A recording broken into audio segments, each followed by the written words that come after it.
according to Buddhism and the believer and the tradition, when you read sutra and all that, you have to put on incense, flower, and bow to the sutra first and thank all the Buddhas and Bodhisattvas in 10 directions, all respectfully, before you read it, okay? And then you cover the sutra also with silk, beautiful cloth, and I just make it more popular. Yeah, more easy, simple. And I apologize to all the Buddha. I say if I done something wrong, according to the tradition, my heart is full of respect. It's just that I cannot always do that. So please, all the sin, whatever I've done wrong, is all on me. At least other people, they hear the names of the Buddha, according to the sutta, they will get benefit. Yes.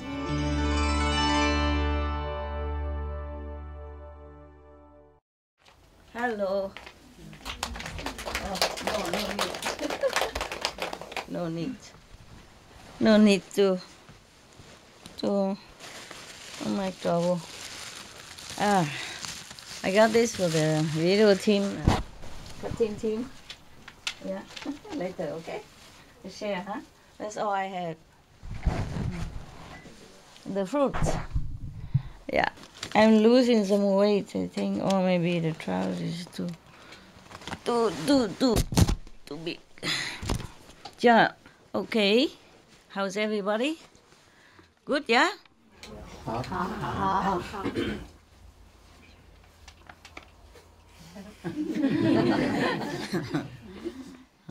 Still very little man, huh? Only woman, huh? They always say, "Let me go, honey," and then all the men had to stay home. Yeah, washing dishes, watching babies, and all the women come here and sit long time, right? Huh? 你们女孩子, how come your husband let you go? 撒娇 huh? 啊？你们先生没讲什么啊？ Your husband don't say anything? No? No husband? What? 听不懂 huh? Okay. Because always a lot of women came. Nah? Men very little. Why? You kung fu him or something?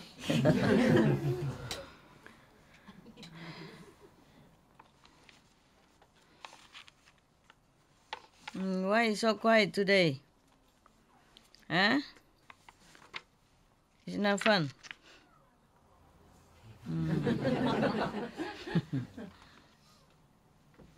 Okay. I don't have too many stories anymore from this book. We have some story about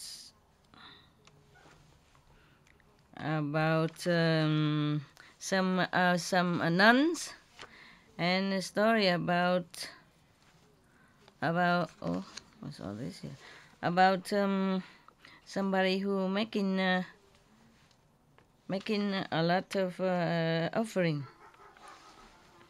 and has good merit. Which one you like to hear? Story of the nuns? Follow the Buddha? Or the story of another offering? None? Yes. Good. Let's do that. I don't have monk story for you guys today. Okay. Okay. Yeah. Very good. Well, you like to hear monk story? Do you men? Huh? You men would like to hear monk story? Yes? Don't have. Sorry.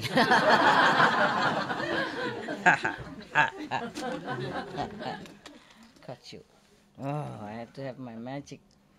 Today I use this, wet towel, the ready-made wet towel to clean it. This is worse. Somebody gave me advice yesterday, and this was worse than yesterday. Okay. What are you laughing at? Huh? Translate it. Ah. Oh, not bad. Okay.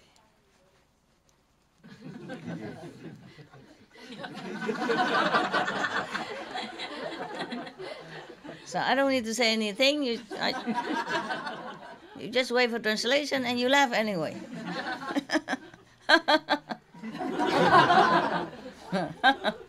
How nice. Oops. Oops. What is going on? Better. Better. Okay. Very good. Yeah. Your mama is getting older now. This one go to behind then. I asked to a different kind of glass, but that's what they bought for me. I asked for some kind different one, yeah? The one that can open from the front and then cluck.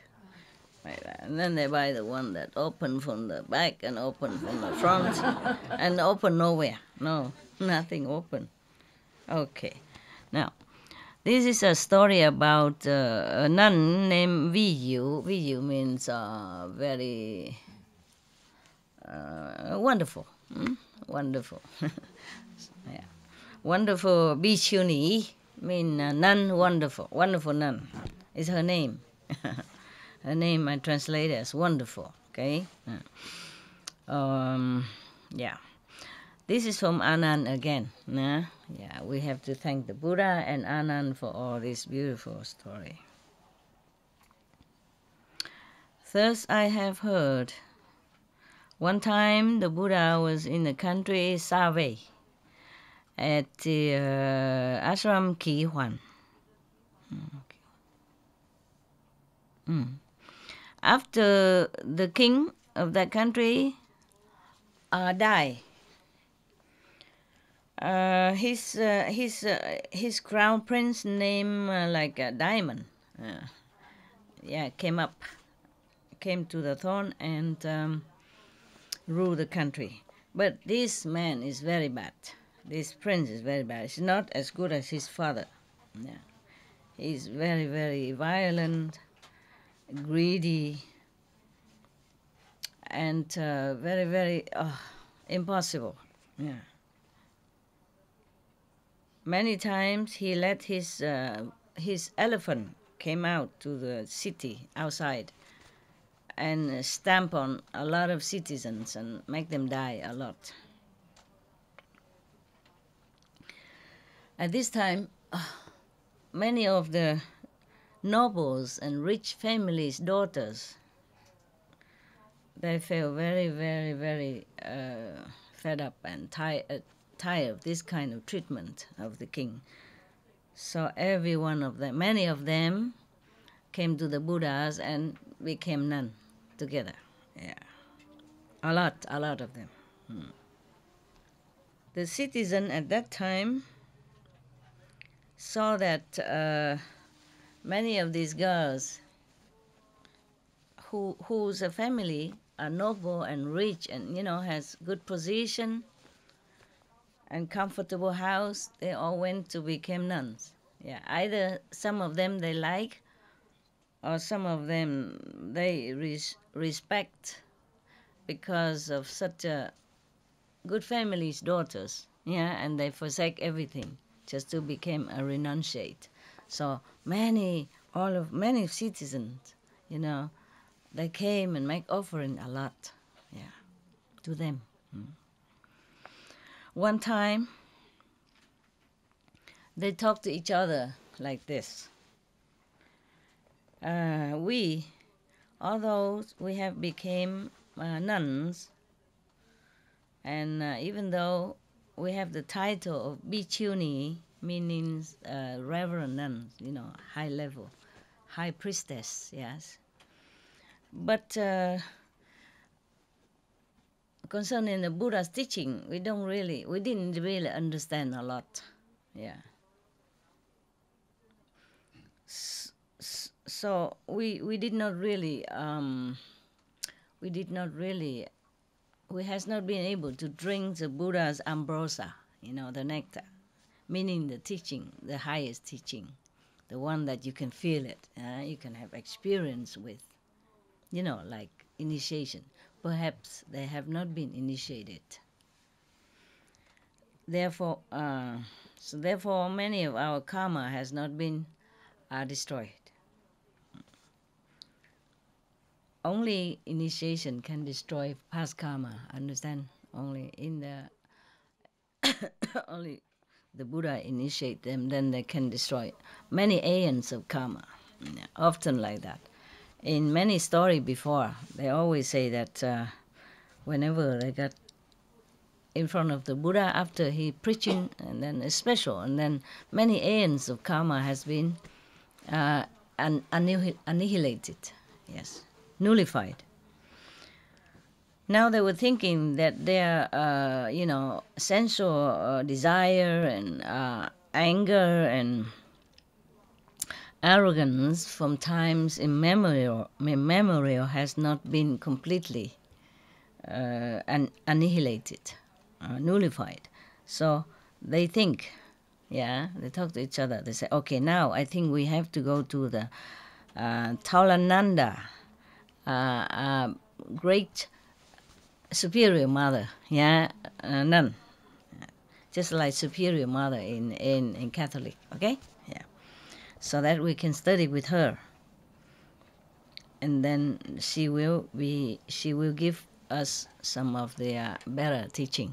Yeah. For example, like the 8 kind of respect.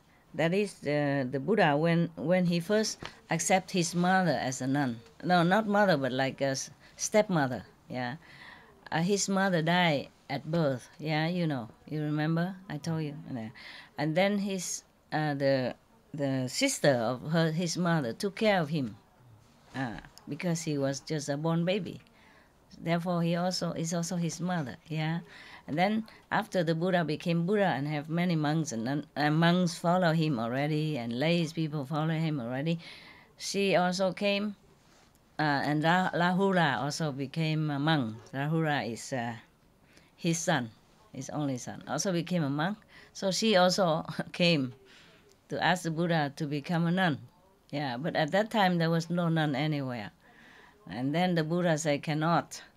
Mostly the renunciate order is only for monks. It's not convenient for women to become monks with them. There was no such thing before. Yeah, okay. And then so after she insists, and then Anand was talking, interfere on her behalf, back in the Buddha, saying that she has taken care of you since you were a baby. Without her, you probably would not be able to survive or live as well. Yeah, so she is your mother, and you cannot deny her request, something like that. Understand? Because this is not like a worldly request, but it's a noble intention. So you must accept her. Then the Buddha relented and accepted her as a nun. But before that, he make 8 rules for her to follow.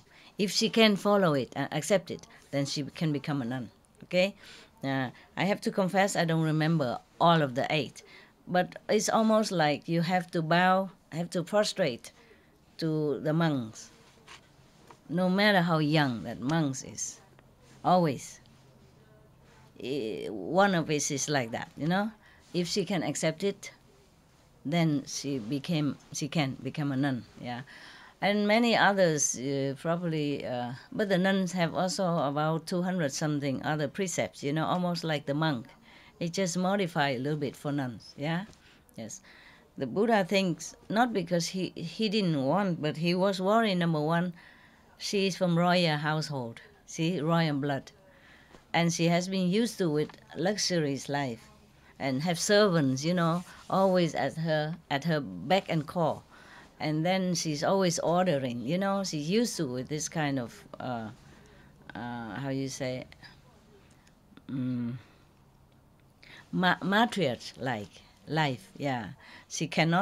He worries she cannot humble herself to live as a monk. A monk's life only 1 meal a day at that time, except when you're sick or something special, or when you go on different journey, then maybe you don't have food for another long time, so you can eat any other time. Otherwise, you have to eat only at noon. Yeah. And then have to live ascetic life, you know. Cannot have a high bed and a lot of beautiful clothes, anything like that. Probably one of the rules are like that, okay? Can she accept this kind of ascetic life, you see? Like living anywhere, sleeping under the tree or on the grass, on dry grass, or in the cave, you know, with grass cover, thing like that. Above all, have to respect all the monks, regardless of age. For example, yeah, like that. If she can accept all this, then she can be nun. She accepted everything. Obedience to monks as well, you know, because the Buddha warrior also, she come here and, you know, I'm the mother of the Buddha and I'm the queen, you know what I mean? Then all the monks has to respect her and all that stuff, yeah, and she might order the monks to do things for her just like in the palace, and then what to do, you see? So the Buddha has to make the rules like that. She accepted everything. And she lived also an ascetic life like everyone else. Then it was okay. After that, she became a nun, and she's the first one in his order. Yes. After a while, there are more. Yeah? There are more. Yes. Okay. Now we come back to these nobles' families' daughters. There were about 500 people, 500 daughters of good families have become renunciate. But at that time, maybe they just became renunciate by themselves. You know, they did not even come to the Buddha yet. So this time, they think they should go to one of the Buddha's nuns' disciple, yeah, to learn things from her. Because any nuns came in, the Buddha will refer it to the nuns to teach them. The Buddha will not teach them directly himself. Yes, he might give initiation and all that, but they don't live together with the monks. Okay, they live separately, and he asked one of his eldest nun or his stepmother to teach them every necessary rules and precept and all that. Yeah. So right now they think they have not. These are 500 daughters of good household. They didn't think they have enough precepts or ideas about the Buddha's teaching or anything. Therefore, they think they should go to study with this nun. Yeah. Okay. So now they all came to see this elderly nun, yeah, the Mother Superior, yeah, well, we can call that. And they prostrated in front of her and requested, saying, respected Reverend Mother, yeah. We younger children, yes, do not know what kind of merit we have. That's in the past life. That in this lifetime we even have a fortune to know about the Buddha, and then can become even renunciates, yeah, and even became how you say high priest, yeah, high nuns. But even though we have become a high priestess, we have not really understood a lot about Buddha's teaching. Yeah. So today, all of us, 500 young nuns, children come here, begging you to be merciful and give us some teaching. Yeah. So that we can gain more merit, yeah, and receive the blessing from the Buddhas and from you, yeah. So the Tolananda Bhikkhuni, meaning the high priestess, yeah. They also Bhikkhuni, but she's the elder one, senior, yeah. She said to them, all of you have been born in a good, rich, noble families. Most of you came from a long line of noble lineage and rich lineage, but you never lacked anything in your life, and even in such a young age, in such a beautiful age like yourself, and then you wanted to become a nun. Why should you do that? Why would you do that? Shouldn't. Never mind, never mind. Don't do this. It's a wasting of your youth. It's useless. Just give me all this nuns drop and nuns bowls, baking bowl. Give it to me and go home. Yeah, marry, enjoy the life of comfort and luxury. Yeah.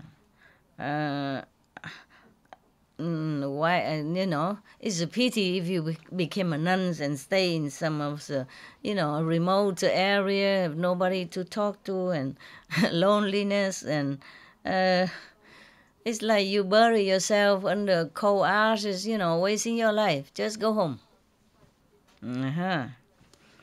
After all of them heard this high bhikkhuni told them like that, they feel very confused and desolated, and they were crying, and they prostrate to her and then left. And then when they went out, they talked to each other. They say, we are the ones who want to escape from these worldly bindings of marriage and sensual love, and and family life, and to escape from ignorance, to liberate ourselves from all kind of mundane bother, mundane trouble, and binding, and affliction, and all kind of trouble in this worldly life. And now we came to her. Not only she did not give us any good advice or any teaching, she even talked like that. Want to drag her back into the mud, where we don't want to stay, where we already feel that it's nothing for us anymore. That's why we left. Looked like she want to drag us back into the tiger's dens on the mouth of the lions, to ruin our lives. Ruin our aspiration and ideal. I think this is no good. She want us to be life after life transmigrated in lowly level of consciousness and getting nowhere in the spiritual elevation or enlightenment. Okay, I think all of us should go to another bhikkhuni, another nun, another high priest. Her name is Vihu. I thought a wonderful nun. This is another one. And then we will make her to help us, to save us. Okay, talked and done. They went there. Oh God, they prostrate, flat on the ground, with utmost reverence, and tell her, reverence, great priestess, nuns, at home, we don't know what to practice. We are deep in ignorance, and we done many things that is not really virtuous or moral, nothing good for anyone or nothing good for us. And now, even though we have renounced our worldly life, but our heart inside, our mind, our heart is still feeling full of greed and, greedy for, or desires for sensual pleasure. And often, our sensual desire is still very strong.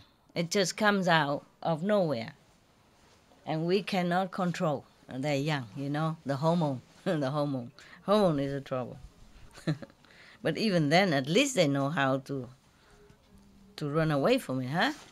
Many people just run with it. Okay, they confess, they're confessing that even though they became a nun, but they have not been able to control their desires and all kind of stuff. Yeah.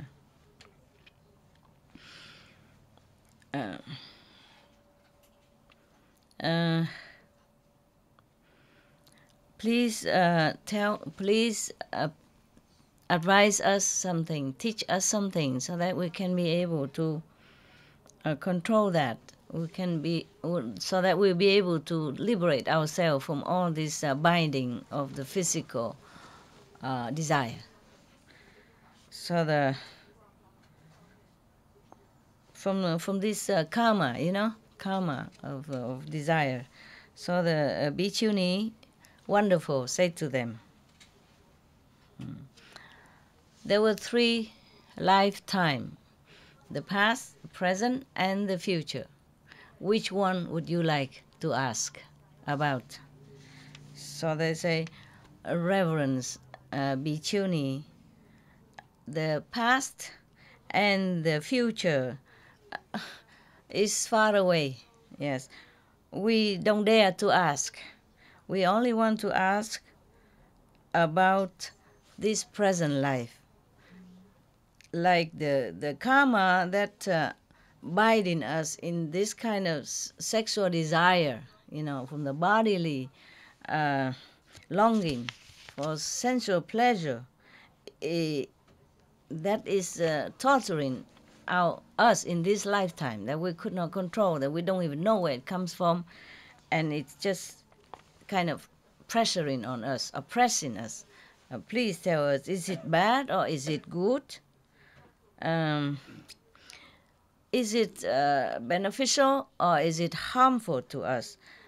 What kind of consequence it will bring us? Yeah, if we follow this kind of path of sensual desire. Yeah, and whether it will bring us any good benefit in the future or not. Please explain all this to us. Yeah. So the bhikkhuni, wonderful, said to them, if you all want to know, please listen carefully. Yeah. And they say, yes, reverence, bhikkhuni, we will pay all attention to your advice. So the bhikkhuni said, all of you should know. Yeah. All the things that exist, either in heaven or in earth, everything that has form, either invisible form or visible form. You understand? The heavenly being, they have form, but for us, we don't see. But they still have form. Yeah. So anything that has form and life, it is born out of sensual desire. Yeah, and sensual pleasure. Yeah. Sexual desire is comparable to a big kind of big fire. Yeah, that is always burning within beings, and this fire it's so violent. It could even burn away forests and trees and grasses and even stones and even the whole immense universe. Whew. Incredible.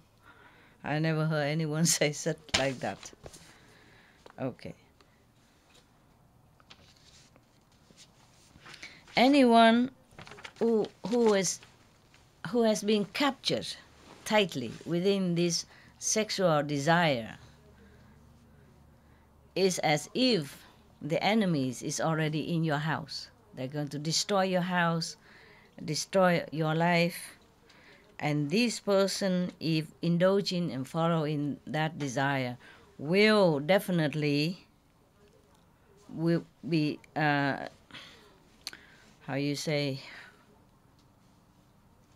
will be born, but exiled into this 3 wicked path. Is verity doesn't know when they can escape.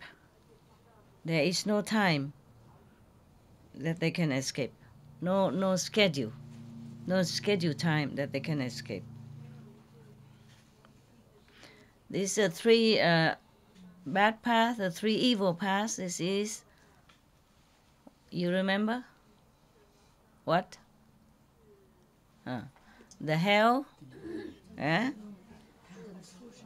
and the ghost, and also animals. Yeah.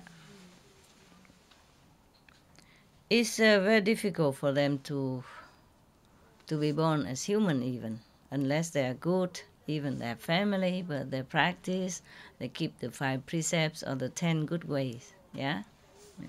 So now, anyone who are attached to their house, their possession, and their family, it's because they love this kind of unified gathering, and happiness with the unified gathering.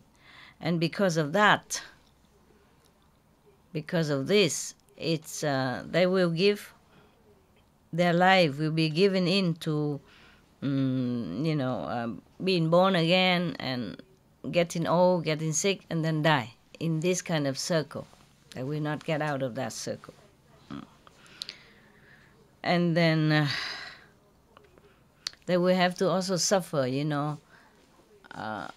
separation, either through life or through death. And sometimes in the middle of their love, on the peak of their love life, they have to separate because of something happened in life or something happened that they die. One of them die. All kind of very suffering, pain, mental, emotional, physical. If they continue to be attached in this kind of, to be too attached in this kind of family and union, sensual pleasure. Yeah. Some people are so much attached to the love of their life or the other opposite sex that if they cannot satisfy this love, their heart is like burning and their mind is being so like imprisoned. It's very, very difficult to get out of that. Like lovesick, Yeah, as if somebody binding their mind and tightening their heart and breaking their feeling and all kind of suffering. I myself, the nun, wonderful. She's talking about her life now. Yeah. I myself was born in a Brahman family. Brahman is a top caste in India for caste system. Yeah. My father was the most revered, respected in the whole country. Yeah. At that time, when she was younger, there was a noble and rich family also in the Brahman caste. Has a very good-looking boy and also very intelligent. Because they know that I am also good, beautiful. She was saying like that. Yeah, I was also beautiful, and they saw me beautiful, and also from the good family, noble family, and same caste. So they came and asked for my hand for their son. Yeah. After we married, then we have given birth to one son. Yeah. Because long time I haven't seen my parents, so I miss them very much. So I asked, how come she says she has a son yet? And now she says she missed her parents. She wants to go home to see their parents because she missed her parents so much. But now she says that at that time she was still pregnant. In her pregnancy, she worried about life is not predictable. Life and death is unpredictable. She asked, therefore, she asked her, her husband to let her go home, to see the parents. She worried that maybe when she have birth and she might die or something, she would like to see the parents in case, like that. Okay, my husband allowed me to go home. He also came with her, according to this, and both of them, take their luggage and bring their son. Yeah. Oh, so at that when she was pregnant, she asked. I don't know.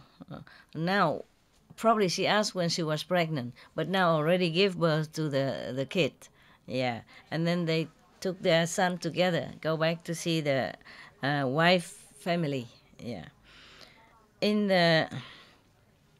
They are walking only halfway, and then it's dark. Became dark. They went out in the morning, and went into the dark. It's about halfway, and then both of them, husband and wife, were resting under a tree, to sleep at night.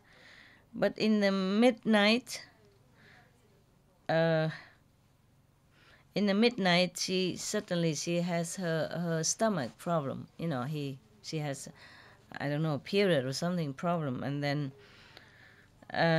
she bled, and many of the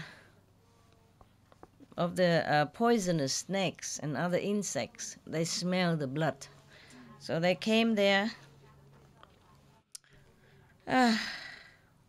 They came to visit both of them, but they didn't bite her. They beat the husband dead. Yeah. When he's sleeping, they beat him up. They beat him, and then he's dead. I keep calling him. He did not answer. So in the morning, I hold his hand to try to pull him standing up, and then I feel that his hand is so cold, ice cold. And then the whole body was so rigid, it's like a piece of wood. Then after that, I checked out, and I knew that he has been bitten by poisonous snake and already passed away. And of course, I lamented heaven and earth. And then I collapsed, fainted for a long time. My child kept crying for me. And then slowly I regained my consciousness. And then I have to carry my boy to go further. Yeah. As I enter one of the very desolated street, there was a big river, yeah. But there's no, the water is not too deep. There's no boat. So, okay. Now I understand. First she gave birth to one son, and then she's pregnant again. According to that now, So she has two children.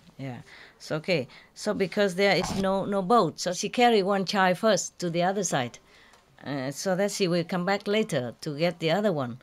But unfortunately, this little boy fell down in the river and drowned. And then I could not find my child. And when I returned to the other child, unfortunately, the tiger already took him. What terrible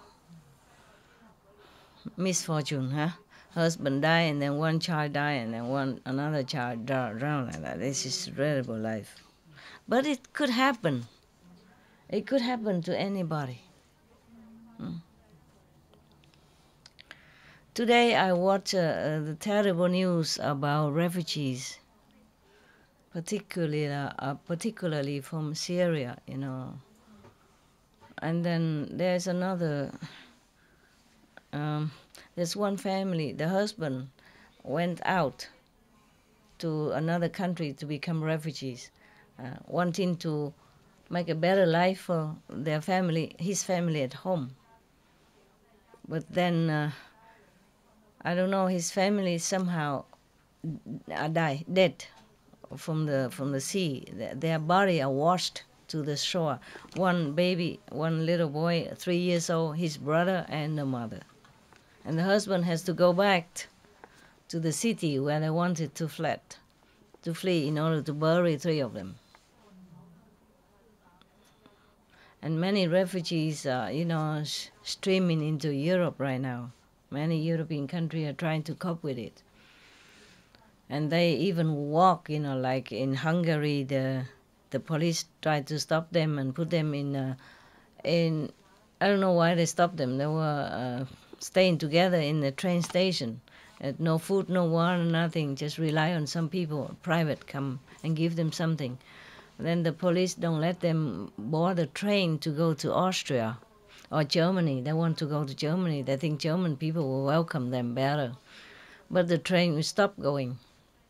They don't let the train go. I don't know, for some reason. So they climb the barrier, that the police set up. They climb up with children and babies. They climb up and they go in on the highway. They're walking to Austria border. From Hungary to Austria border is about 150 kilometers, more or less, or more. They're walking with nothing, just some clothes on their backs, and children or people, whoever they can, they walk. It's terrible. I have asked the FG to send some donation to some of the refugee center wherever they accept our donation. But I have not followed up whether they sent or not. Sometimes difficult, we send but people don't accept even. I don't know what have I done. My money is absolutely clean. I did not even harm a fly to earn my money. So I wonder why some organization don't take our money, even though they say they're desperately need for the help, to help the refugees and all that, Yeah.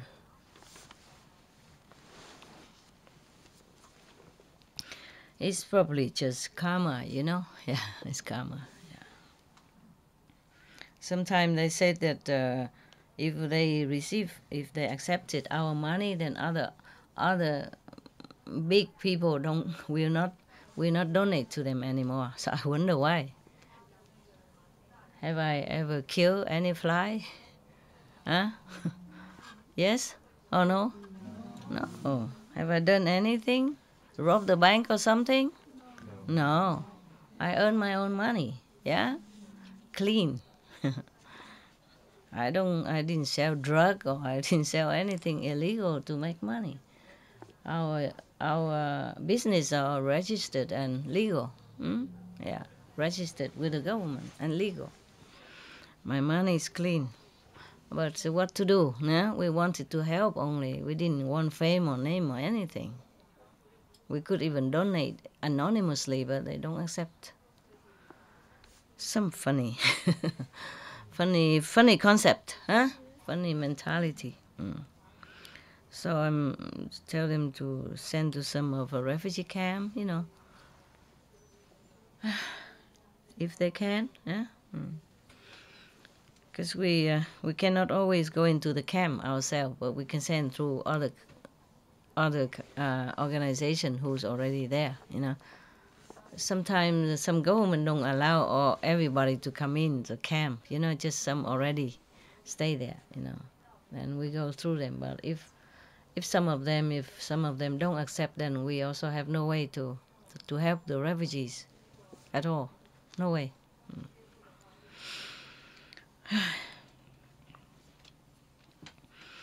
So now, okay. Yeah. And when I went to the other side, the tigers already took my other son away. I only saw some drop of blood on the ground. I was beyond suffering, beyond pain, beyond sorrow. So I fainted for a long time, collapsed on the ground. Long time, and then I woke up. I became absolutely alone, lonely and confused, and lost all kind of orientation and thinking. I'm just walking, like a body without soul. Walking. I didn't even know where I was walking, where I'm going. And then, after a few miles, I met one of my father's friends. Yeah, very good friend of my father. And he asked me, "Where have you been? How come you look so tattered and dirty and, unkempt like this?" So I told him everything, the story of my misfortune. I said that yesterday I and my husband want to visit my parents. And then my husband was bitten dead by the snakes. And then this morning I lost both of the children. One is drowned in the river. The other one is been eaten by tiger. I have no way to tell you my pain. "Oh, really, my God," he said. The best friend of my father's. "Oh, really? How pitiful. Yesterday your house has been in a fire accident. All of your family, your parents, your siblings, they're all being burned to death. There is no more pain, nothing that can be more painful for you. Nothing really can be more painful for you." He was so in all his sympathy. After I heard that, as if thunder, as if the blissing thunders right next to my ears, I fainted again, collapsed on the ground for a long time. And then I keep lamenting and crying and lamenting and crying. Yeah. The man, feeling so sorry for me, he took me home and took care of me like his own daughter. After a while, my suffering pain, gradually decreased. In that vicinity, there was a man, also from Brahman family. He saw I'm beautiful, and asked somebody come to ask for my hand for him. Người mối mai là gì đó? Tiếng Anh nói là gì? Hả? The matchmaker. Yeah, he asked the matchmaker, thank you, to come and ask for my hand. Okay, then I was also lonely and thinking this man also very good, from good family, and he looked good, so okay, I agree to marry. I closed my eyes and let fate decide it this time. Yeah. And I just trying to see how fate will fare me at this time. Okay. And then I was pregnant. Yeah. At that time, it's a labor time, the time of birth. In the middle of the night, I gave birth. Yeah. And then at that time, my husband went out after drinking and eating, or maybe playing cards somewhere, playing games somewhere, come back. And he knocking at the door. Because at that time I was in labor. I was giving birth at that time and painful. So at that time the birth, just occurred. I could not get out to open the door on time. He was very angry, broke the door, came in, and beat me up non-stop. I was praying and begging to him and say, husband, dear husband, I was having pain because of labor. I want to give birth. It's not like I'm lazy or not respecting you. Please, please. But then he was so angry that he killed the baby born, the just born baby. And then he forced her to eat this baby up. Oh God, what a terror. Oh my God. But he forced her, he beat her up until she has to do it. And then after that, she felt so terrible, so repentant. I'm sorry, I didn't know the story is so bad. Shall I continue? Or not? Yeah? Huh? Okay. She was feeling so remorseful and so disgusted with herself. She was thinking, what kind of unlucky life I have, that I have to meet this kind of how you say, violent and immoral and wicked person. Yeah. So the next morning, I left home. I went to the country called Balanai. I was sitting outside the city wall, and there was one of the men here, one of the son of a noble family. His wife just died. Yeah. Every day he went out to visit the wife's tomb. He saw me crying, so he came and asked me, where did you come from? Why are you sitting here alone and so sad? And then I told him everything about my life. And then he invited me into a restaurant to have a drink. And then after we drink and talk happily, compatibly together, he asked me, if now somebody want to marry you, will you agree? Yeah, you know already. So I said to him, dear sir, I'm too tired, too fed up. It's not really the married life. It's not much happiness in it. Even a little happiness is a short-lived. And afterwards, it's only suffering and non-stop. Yeah. It's very difficult to find a good-hearted man. Yeah, and then if I meet a wicked person again, it's even more suffering. So he asked me, so you want to live alone all your life now? Like that? Yeah. He said no. I said no.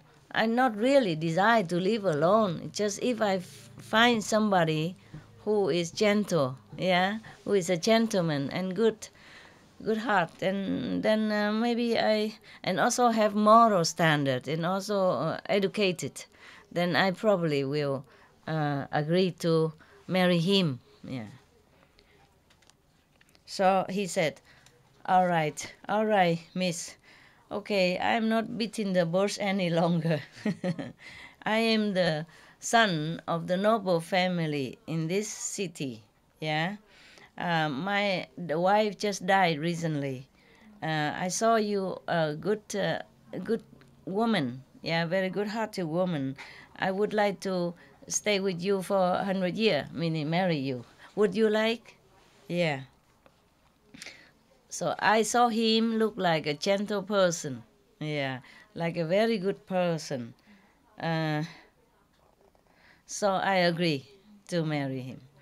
Unfortunately, after 3 years, he caught some disease and died. Oh my God, what a life. At that time, in this country, if a man lost his wife, like to death, yeah, to death, then he can remarry. But if a wife lost her husband, if her husband died, then the wife must also die with the husband. So buried together in the same tomb. Understand? The wife have to die and be buried together in same tomb. Oh my God. Buried alive. So therefore, I was also buried together with my husband alive in the same coffin, same tomb. But at that time, I wasn't dead yet. And then that night, there were a band of robbers came and dig in the the coffin, the tomb and the coffin, to take the jewelries and all the things that bury with the dead people and then the leader of the robber band saw me beautiful, and forced me to be his wife. Oh God! All right. Not long after, I think you can write the rest of the story. This robber leader, not long after, the government caught him and chopped his head. And of course, the subordinate, of the band, caught her and also buried together with the leader husband. Again, yeah. 3 days after, many tigers came because of the chopped head, There's a smell of the blood still there. So some of the tigers, this I explained it. They didn't explain it here, but I just tell you why. They came and dig out the tomb and tried to eat the flesh. Yeah. And they wanted to eat them, or eat her also. But then suddenly already is a daytime, and many people come walking by to go to the market. So they scare. A lot of people, so they scare, they run away. Therefore, I try to dig the earth and get out. I did get out. But I sat there next to the tomb and cried again. My God, what a life, huh? Okay. She was crying to herself, thinking, I don't know what kind of terrible deeds I have done in the former life. That's in this lifetime I had to encounter so many disaster, pain, sorrow, and suffering, thirst. Yeah. How many times I almost die and live again and come back and to life and die again and come back to life again. How terrible. And I observed that properly, hundreds, thousands, or millions other same female sex like me, also married, and I think this is all like a yoke, on the female's life, like imprisonment. Yeah. It's only slavery, yeah, and making your life more and more ignorant and suffer. Because we don't know a better life. We don't recognize a more noble way of life, a better path to go. We do not know how to step up onto the true path to liberation, and the true path to know the reality, yeah, the another higher than this physical life, so that we will not be able to be free from this mundane prison. Yeah. It is because of the ignorance and all kind of sensual desires that make us slave, lead us into slavery. Yeah. And when you already realize that this terrible truth of human life, of being a housewife life, then it's too late.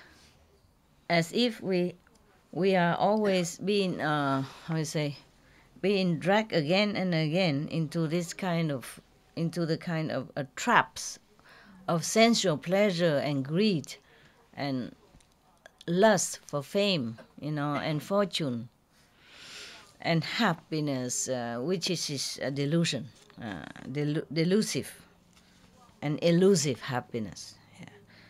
Therefore, we will have been and will be always transmigrating into this circle of life and death and suffering forever. Yeah.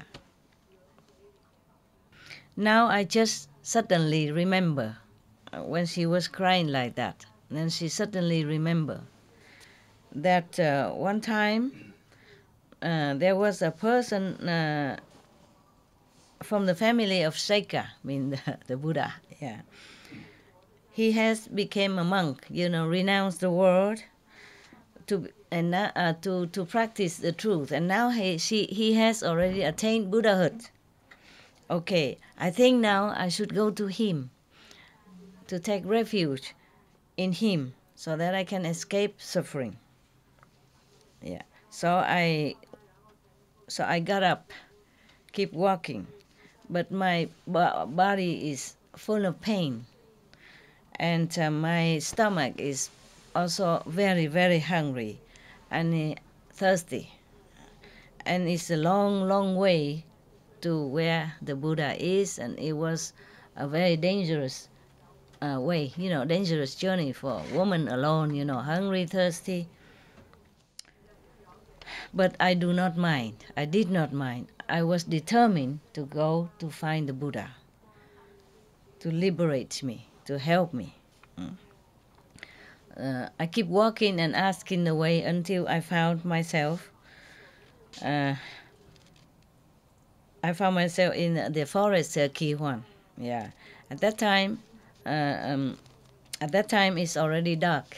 The night fell, but long from long way I have seen the Buddha already.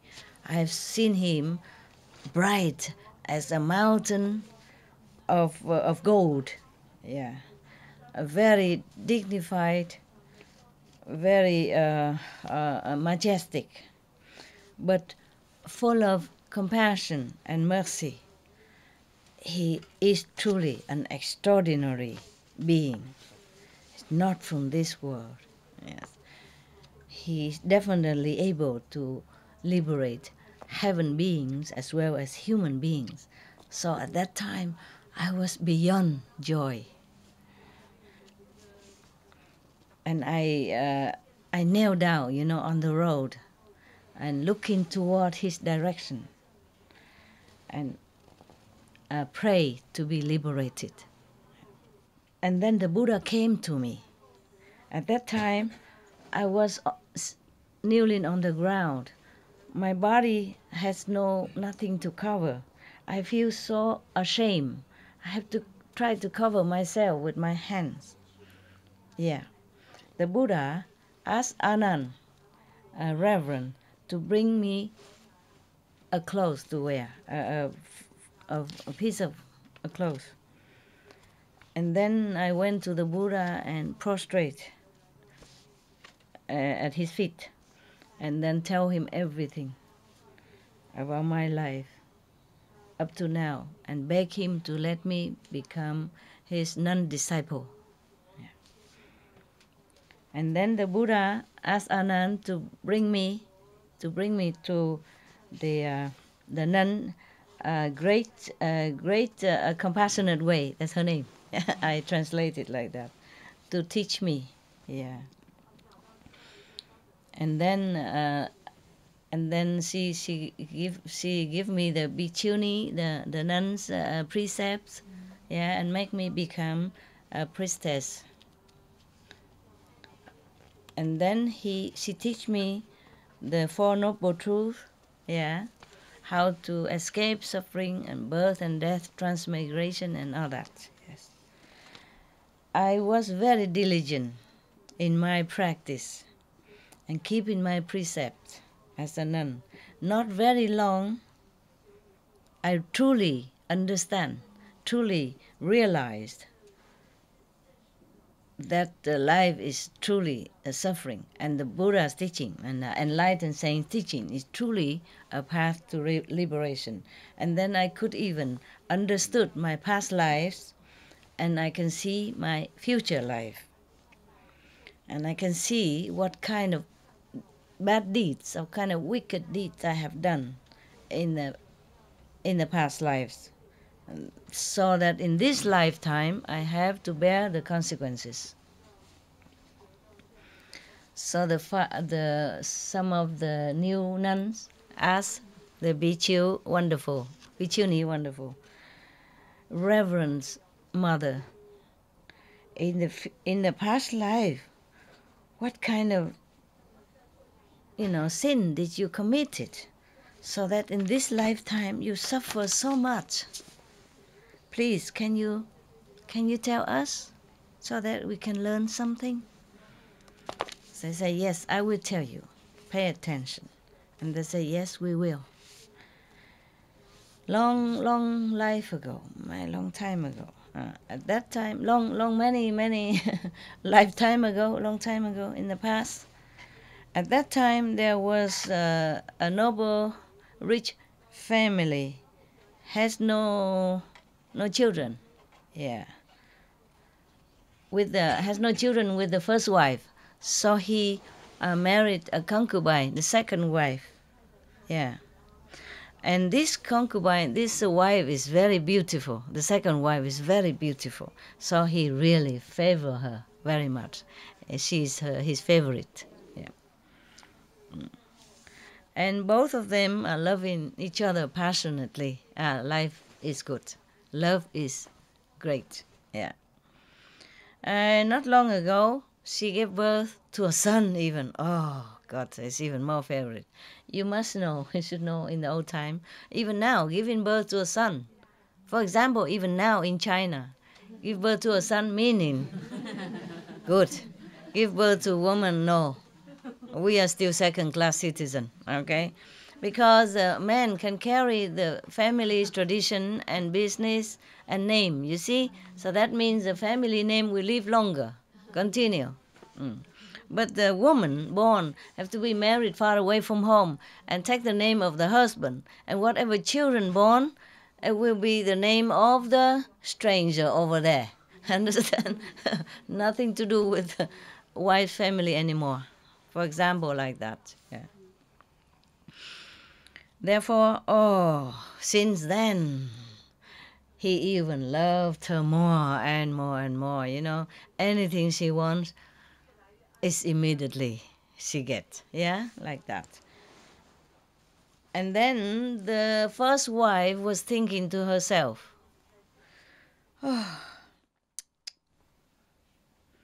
since I marry him, we both work very hard together, husband and wife, and sparing, and saving in order to become rich like today. But now in the future, I'm sure only the second wife will have it all. Yeah. It is so useless for me. I will have nothing. Wasted all my time and my youth. Now working hard for somebody else to enjoy. Yeah. I think it's better I kill her, the second wife. She was thinking like that. So she used a very long needle. Yeah, long needle. Wait until everybody sleeps. She came and thrust the needle in the baby's head and killed him. Not immediately, but after a few days, the baby died. Yeah. And of course, the second wife, crying day and night, day and night, day and night. Non-stop. And then after a while, she was thinking, my son was not sick. Nothing wrong with him. Suddenly, he died like that. I think it's the first wife killed him. And then she came and confronted the first wife and asked her, "My son has done no harm to you. What sin has he done that you kill him like that?" And of course the first wife said, "What are you talking about? Huh? Why are you talking crazily like that? I swear, yeah, if I kill your son, then life after life, my husband will be bitten dead by snakes. And if I have sons, if I have children, then either they drown or the tiger will eat them, or the wolf will eat them up, or I will be buried and myself will be buried alive, and I will eat up my own children. And then all my family will be burned in fire to death."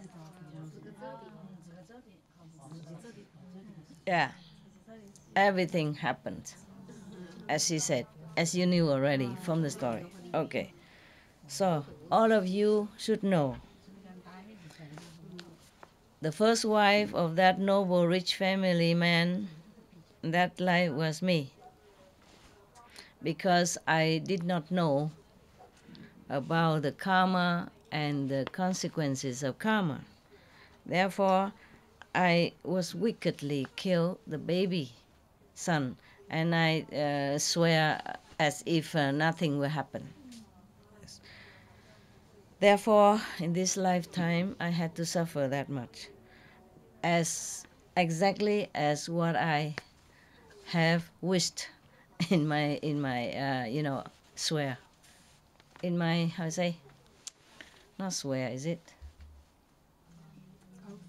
In my oath, yeah, in my terrible oath, because I didn't believe that anything could happen.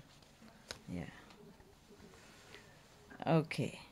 So the five new bhikkhuni, the five new nuns asked her again, "Reverend Mother, but what kind of good deed have you done in the former life, so that in this lifetime you are fortunate to meet the Buddha and even attain, liberating a level of consciousness? Could you please tell us?" So she said, "Yes, pay attention. Long time ago, in the country called Balanai, yeah, probably this country is continuously for many lifetimes, nah? Just like, I don't know, Vietnam or French, or, it's always the same name. There's another country, this is the same country, Balanai. Always this country pop up in many stories, yeah, because his story probably happened in India, a lot of story happen in India, and the same earth. Mm. So that means our earth exists long time ago, and humans has exist long time, aeons ago before us, and maybe the planet was destroyed, uninhabitable, as like the Mars right now, for example, like that, yeah, and then we revive again. Some humans survive somewhere and then regroup and rebirth, and resource again, nah? Yeah, make country again, make human again, make babies again, and life bloom again. Yeah. There was in that country, Balanai, there was a mountain, yeah, named Fairy Mountain, yeah, or Heaven Mountain, yes. In that mountain and forest, there are many of Partakya Buddhas and many lesser saints, and many of others, many other saintly beings, yeah, even though not Buddha, but also practice there, and saintly people, yes. At that time, there was Pratyeka Buddha who went in the city for alms, begging for food. Yes, And there was a lady from a noble family, yes, very happily making offering to this Pratyekya Buddha, yes. After, because of her sincerity and happiness, truly sincere to make offer to him, he saw his real status. So he fly in the sky and demonstrate 18 of his magical power for her to see. Yeah. Because of that, she was so awed, and then she knelt down on the ground and looking up to him and praised thus: I prostrate in front of the great reverence saint. Please, in the future, help me to be able to attain such a spiritual level as you are. Yeah, such a spiritual as yours right now. Yes. You all should know that noble family lady, noble and rich, family lady at that time, it was one of my incarnation. Yeah, because I was so sincere and respectfully make offering to this saintly beings, and then I vow, I pray to become, to attain a high spiritual level like he did. Therefore, today I have this opportunity to meet the Buddha and attain Arhat. For woman, that's very good, huh? Even then, even though now I already attained sainthood, but my body is still having pain and ache very, very frequently. From my head into my toe, as if a needle has been, has been picked into my, thrust into my head, from my head to my foot. It's painfully, as if that needle even went through my bones. You see that? She's saying to them, you see that? Yeah. Even the sin, no matter how long, how immeasurable time passed, you still had to bear it. Even then, I'm already an Arhat. There are two different things. Merit, you can enjoy. But sin, you must still pay, endure. Yes, that's what it is. Because nothing has been done will be erased or deleted. Never. 500 young bhikkhuni, young nuns, hearing thus, everybody shaken with fear, tremble.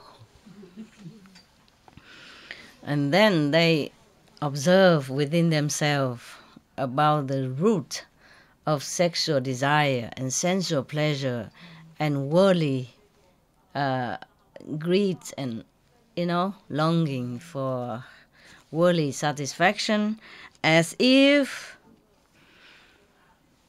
it's a big bonfire. And then suddenly all their desire for sensual pleasure and worldly attainment finished. Cut off, yeah.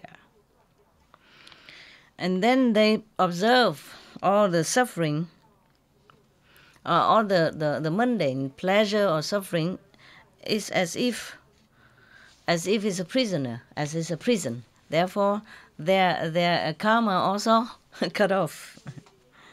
And then in their heart, in their mind, everything is clear. Yeah. They understood the truth, the true insight. Maybe she initiated them, and they see the light, they saw the light, and then they became Arhat immediately over there, because there's such a shaken fear within them. Understand? Therefore, they concentrate. The mind cannot disturb them anymore. So fearful of all these consequences from bad karma that their mind became still, so they can focus, yeah, on the initiation time. Maybe that's why they became arhat. Destroy all many lifetime, many aeons of karmic hindrance and retributions. After they came out of samadhi, so that means during initiation, I sit there and, and meditate, and then become arhat. After they came out of samadhi, they told the wonderful priestess like this, reverence mother, yeah. All of us has been, how to say, bounded, and tortured by this sensual pleasure desires. Up to now, we can never shake it off. We could not escape from it until now. Today, relying on your blessing and grace, we have been liberated from them. We have no way to thank you. Yeah, we are so grateful, so grateful. After the Buddha know that, the Buddha was very happy. The Buddha right now, of course he knew anyway, so he praised the wonderful nun like this. Excellent, precious. The nun, wonderful, could preach in such a way as to benefit herself and then benefit others. Yeah, you are truly the disciples of the three times Buddha, meaning the past Buddhas, the present Buddha, and the future Buddha. That's a high price, very high praise. Yeah. And then all these 500 nuns, new nuns, as well as all the assembly, bow and went home. Not went home, but just, retreat. Probably they will stay with the nun and everybody else went home. Okay? All right then, the story finished.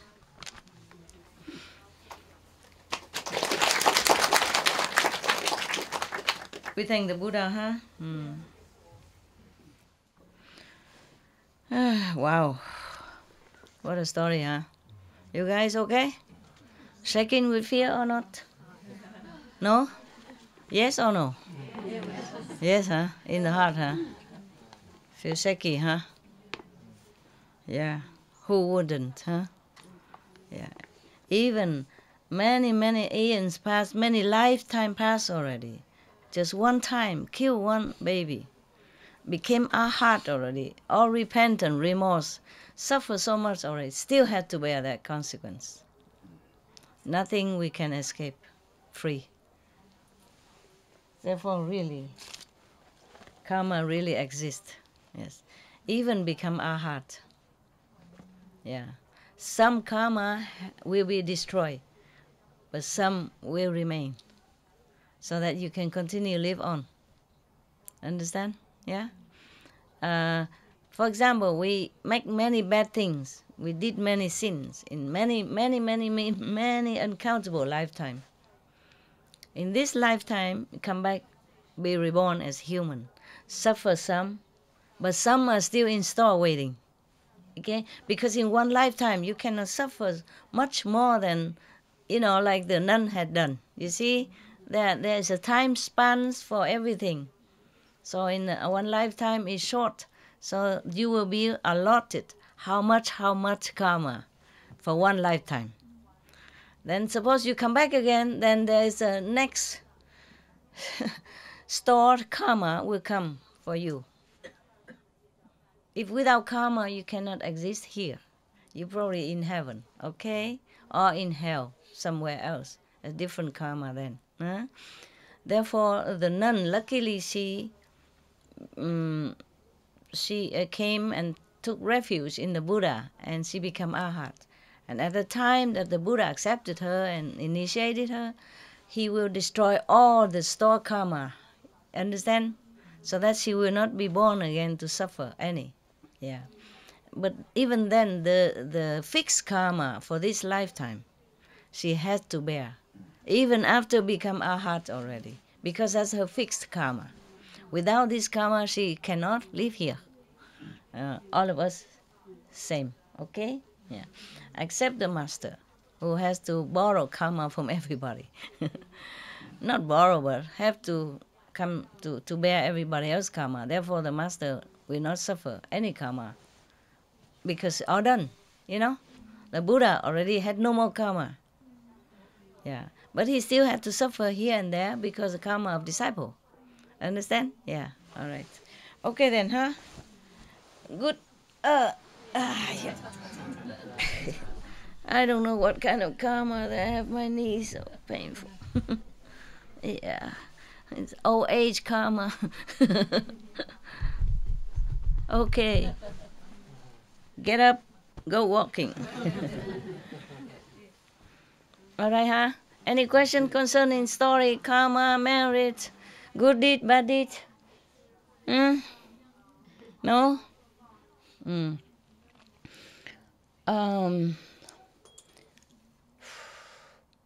We are going to cover the balcony. Yeah, I told them to cover so at night you're warmer. Is it very cold at night? If you have no question, I have question. You cold? At night? Not yet? Well, thank God the weather is still good, huh? But you feel pain or anything because of coldness? Nothing? Yes? No? Okay. It's good. It's good. It's good. But I think it's going to be colder soon. Yes. And at night it might change temperature quickly or rain or something. So we're going to cover the balcony quickly. Yeah? So the wind don't blow into where you sit. And in daytime, you take turn to roll it back. Roll it in one side, you know. The balcony is like this. Yeah, we cover it all. If we can do it tonight, if not tomorrow. And in the morning, you just bind it easy to take. Not difficult. You bind it easy knot. Understand? Just like this, you know? Yeah. So when you want to take it, just like that. Okay? Okay. And then in the morning, you take turn whoever likes. You can when people eat breakfast, yeah, nobody there, and you can just roll it, and put it on one side, you know, in the middle, roll it just in some column, you know, put here, and bind it on the balcony so it don't blow away. And then in the night, you tie it up again, okay? Yes. In case it rains or in case it's cold, it turn cold, huh? All right? Yeah. Number one, there's something. The water here is precious. Water everywhere is precious. We are lucky to live in a country that the government take good care of water. Okay, so we also have to save it. Okay, we use it sparingly. Okay, when you go toilet and anything, use sparingly. If you wash your hand and wash in the bucket, and then so that when it enough, you can put in toilet, you know. Yeah. If it's a small business, then you put little water, or no need, and then later, if it's big business, then you throw a big bucket inside. Okay, so don't keep flushing. Yeah, because the water even it's not about money or anything. It's more about environment. Okay, and convenience for everybody. If we use a lot of water, then it become more expensive for poorer people. Same with electricity. Understand? The more we use, the more expensive. Yeah. 'Cause other poor people, or maybe don't have enough for poor people. Understand? So we just save everything at home also, not just here. Yeah. So that everybody has a good share of water, electricity, and necessities. You understand now? Yeah. If you don't use any light anywhere, then you turn it off for me. Okay? Standby light, when not necessary, turn it off. At home also. I do the same. Sometimes like something like a telephone, yeah, like a telephone, for example, and you plug it in. After a while, it's fully charged, then you turn off the standby light. Television also, because television, it has standby light, you see? So if you have a standby light, you turn it off, so the standby light don't light up the whole night. But there's something you don't need to turn off, like the refrigerator, and they're not the thing without the standby light. Then you don't have to put it in standby light to turn off.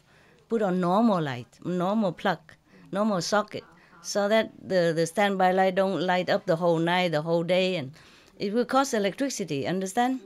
Because if you turn off the whole standby in the house, you save at least 10% of the bill. Okay? And also, the water, there is a filter water in near the kitchen. There's a big machine there. You use it, okay? You ask where it is to use, okay? You don't just drink straight from the tap. Even though the water in here is very good. But just to be sure, okay? Drink filter water or drink the cooked tea. Understand? Filter water and cooked tea, okay? If you want to drink water, just cook the water. There are some kettle there for you to boil the water to cook, okay? And you just boil enough for use only, okay? And other people will also boil the same. Otherwise, they come, they don't know that you boil water already. They think it's not boiled, so they boil again. And the next person boil again and again, okay? Yes. We have to use the pump. Different pumps to pump water from the city here, because we live in a high mountain. So we have to pump the water here. And a lot of people use every day, all the time. So the pump go kaput so quickly. Like these 2-3 days, we have to keep repairing it. And now buy new one. But even then, a new one, we also need to take care, so don't have to waste a lot of water. Because the more we use water, the more the pump has to work. The more the pump has to work, the more we have to repair or renew the pump. You know, even we put in a new pump, have to take care. You see, understand? We can do it. We can buy the pumps forever. But the more we save, the better the pump will work longer. The pump will work longer. Your brother and sister who take care of the water and electricity doesn't have to work harder. They came here to meditate. So the less they work, the more they can meditate. Do you understand the consequence of everything, the karma, yeah? In this lifetime, yes? Okay? So have mercy on your brothers who take care of water. Use sparingly. Save as much water as you can. I'm not restricting you. I'm just talking logic, okay? All right? Yeah, they're very good, efficient. They're willing to work. But we must save it so they don't have to work too hard. So they have more time to meditate and enjoy their retreat like everybody else. Do you understand now? Yes. It's not just about money. Time is about everything, okay? Yeah, we must know that. And at home also consider that, okay?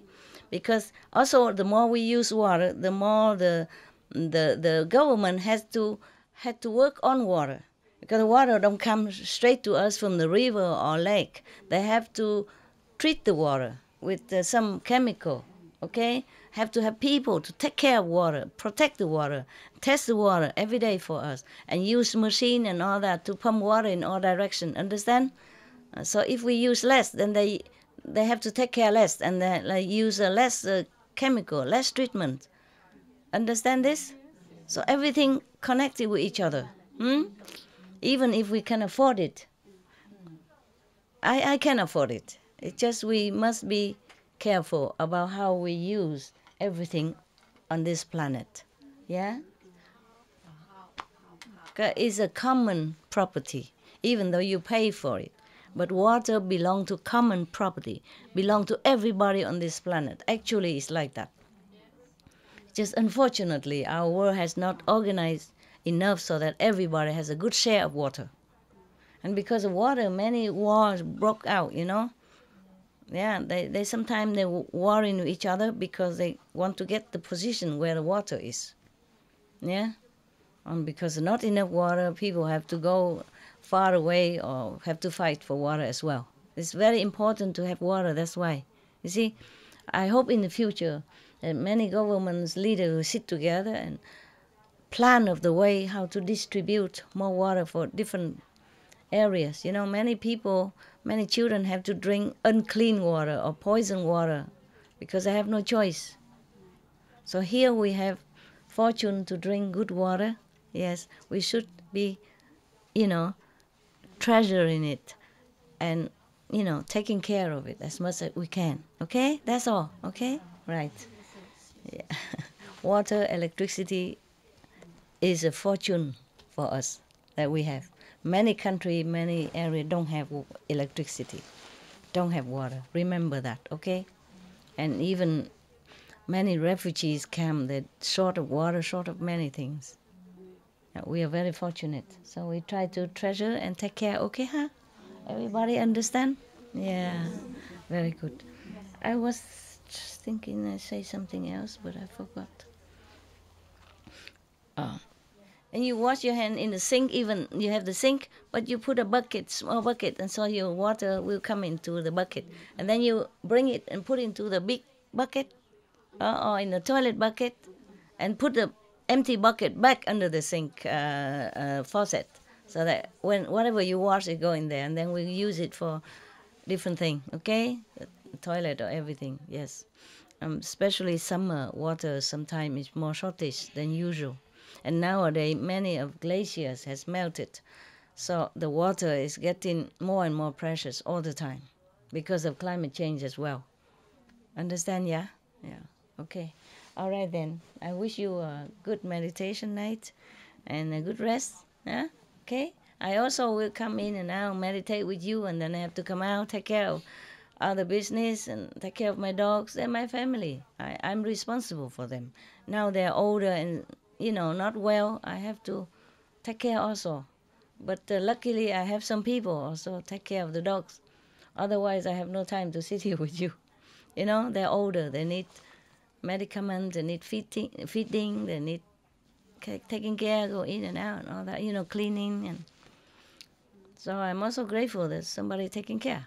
Okay? Yes. But even then, I have other work to do. Many, many work. So I come in and now I cannot sit with you all day. Okay? I come sit whenever I can. I sit most of the time with you, many times, right? I come in and I sit, and then after a while I had to go do something. So you enjoy, okay? I saw many of you enjoy. You know, really was in Samadhi. I was happy for you. And if somebody come around and touch your head, it could be me only. Nobody else dare do it. So don't try to beat me or or hit me or kick me, okay? I'm fragile, all right?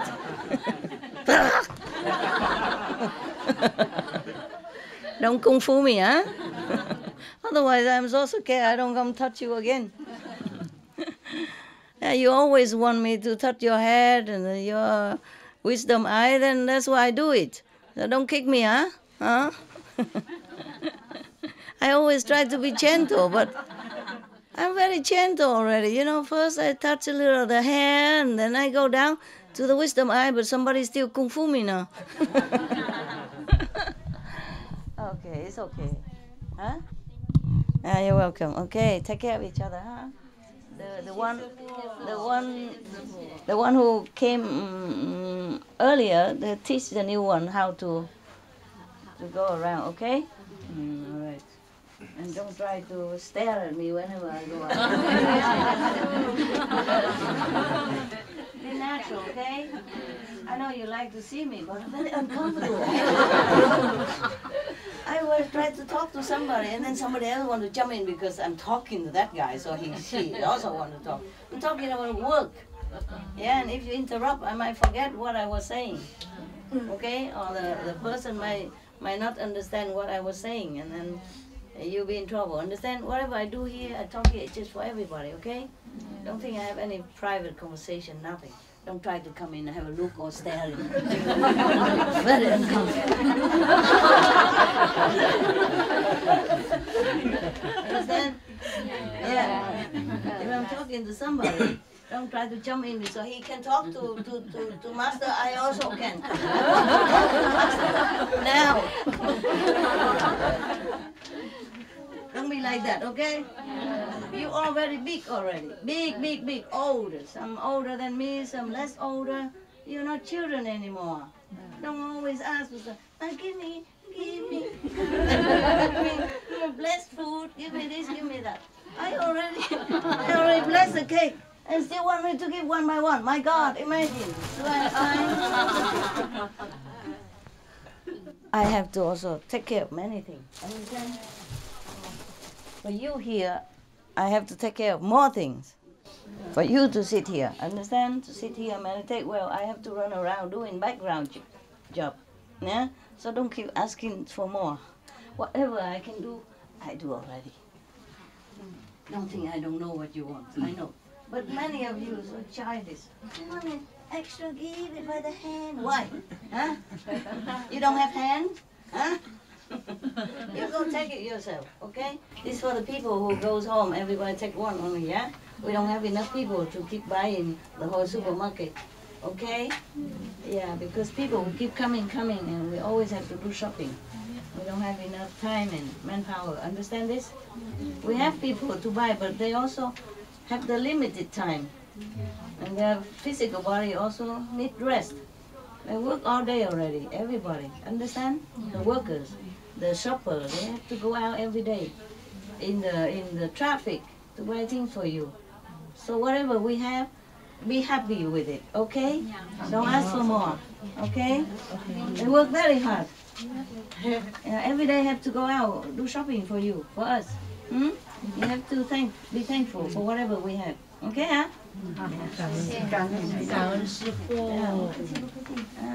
Just remind you to be good, that's all, okay? See you soon. You meditate and I come in and I'll meditate with you also sometime during the night. But of course you don't know it, you're too busy.